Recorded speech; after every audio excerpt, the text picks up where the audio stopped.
Qu'est-ce que vous pensez de notre conscience par rapport aux enjeux du numérique dans le secteur des médias? Est-ce que si vous devez nous noter peut-être sur une échelle de 100, on en est où, nous, journalistes, par rapport aux enjeux du numérique? Sur cette question, je pense que je peux faire une comparaison entre 2010-2011, quand l'ambassade des États-Unis a dépêché quelqu'un ici, du gouvernement américain, et on faisait un tour au niveau des écoles de formation en journalisme pour faire des formations sur le blogging et les réseaux sociaux pour les journalistes. En ce moment-là, il y avait peu de journalistes, surtout de la vieille époque, qui étaient sensibilisés sur des questions liées aux médias sociaux. Aujourd'hui, l'essentiel presque des journalistes savent utiliser les réseaux sociaux et ont une certaine aisance dans l'utilisation du numérique. Sur la question pour les entreprises de presse, je pense que les patrons sont plus en retard que les journalistes. Est-ce qu'il y a des patrons ici, peut-être qui vont me dire le contraire, parce que les journalistes sont plus jeunes. C'est des gens qui sont nés avec le numérique. Cette jeune génération d'étudiants en journalisme, nés avec le numérique, le portable à la main, sont des gens qui sont beaucoup plus aptes à utiliser ce numérique-là, ce téléphone-là, ce gadget, dans le cadre de travail. C'est plus facile. Quant au numérique pur, je dirais que la presse sénégalaise, les journalistes ne sont pas en retard, d'une manière globale par rapport aux autres pays. Mais aujourd'hui, quand on parle du numérique, il faut ouvrir la parenthèse et mettre numérique et IA. Le Sénégal dispose d'une stratégie nationale IA, la SNIA, et dispose d'une stratégie nationale donnée. Mais dans la dernière stratégie, le New Deal Technology, on a parlé de l'IA et des données comme étant dans la stratégie numérique. Parce que c'est le numérique qui englobe tout. Et je le répète, le travail que la presse a fait pour l'appropriation du numérique, et qu'aujourd'hui on ne se pose plus la question si le numérique est utile aux journalistes ou pas, c'est le même travail qui doit être fait pour l'IA, qui est une génération de technologie. Donc aujourd'hui, je pense que cette génération-là a beaucoup de chances de pouvoir utiliser ces outils-là dans le cadre des rédactions, mais même dans le cadre de leur carrière personnelle, comme on le disait, pour des startups de médias portés par des jeunes journalistes.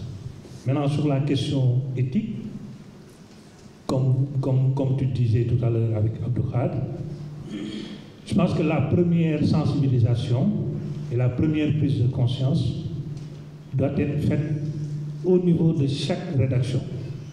Chaque rédaction doit prendre sa responsabilité et définir les outils IA qui sont autorisés, les outils IA qui sont proscrits et la démarche à adopter vis-à-vis de l'IA. En plus de ça, définir une charte claire quant à l'utilisation de l'IA pour ce qui est permis, comment on l'utilise, dans quelles circonstances, et impliquer la direction informatique de cet organe de presse, avant même que la corporation des journalistes puisse s'asseoir. Et ça évite une chose, c'est ce qu'on appelle le shadow IT. C'est le fait qu'Abdou Khadre, au soleil, utilise Canva, toi tu es au soleil, tu utilises ChatGPT, sans que la rédaction puisse maîtriser les outils qui sont utilisés dans le cadre du travail. Il faut un schéma directeur qui imprime tous ces outils. Maintenant, quand la corporation saura que dans telle ou telle rédaction, ces outils sont utilisés, il sera temps de définir une charte sur le plan national et qui peut être utilisée.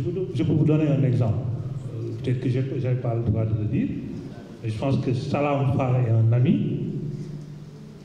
Si vous consultez Seneweb, le fondateur de Seneweb, oui, si vous consultez Seneweb, vous n'allez voir aucune faute d'orthographe ou de grammaire, etc. Pourquoi? Parce que le CMS qui est utilisé derrière Seneweb et sur lequel les journalistes postent leurs articles, ce CMS est doté d'IA qui corrige ces fautes automatiquement, juste sur la partie faute. Donc, c'est aux rédactions d'aider les journalistes. On ne peut pas faire un bon travail, faire de la recherche, du recoupement, venir présenter son travail parce qu'on est fatigué, parce qu'on a fait une petite erreur et que ça se reflète dans la publication. Je lance un appel aux directeurs de publication, aux propriétaires des médias, d'aider les journalistes à se doter de ces outils. Maintenant, sur la question éthique, je le rappelle, il y a quelques années, on ne parlait pas de journaliste numérique. Mamadou Ndiaye est là, qui est de la TFM. On le prend pour un journaliste numérique parce que tout ce qu'il fait, c'est autour d'Internet.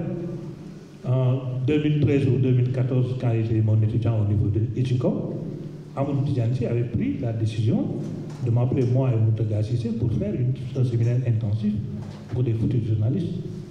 Donc demain, aujourd'hui on a des journalistes numériques, demain on va vers des journalistes en IA.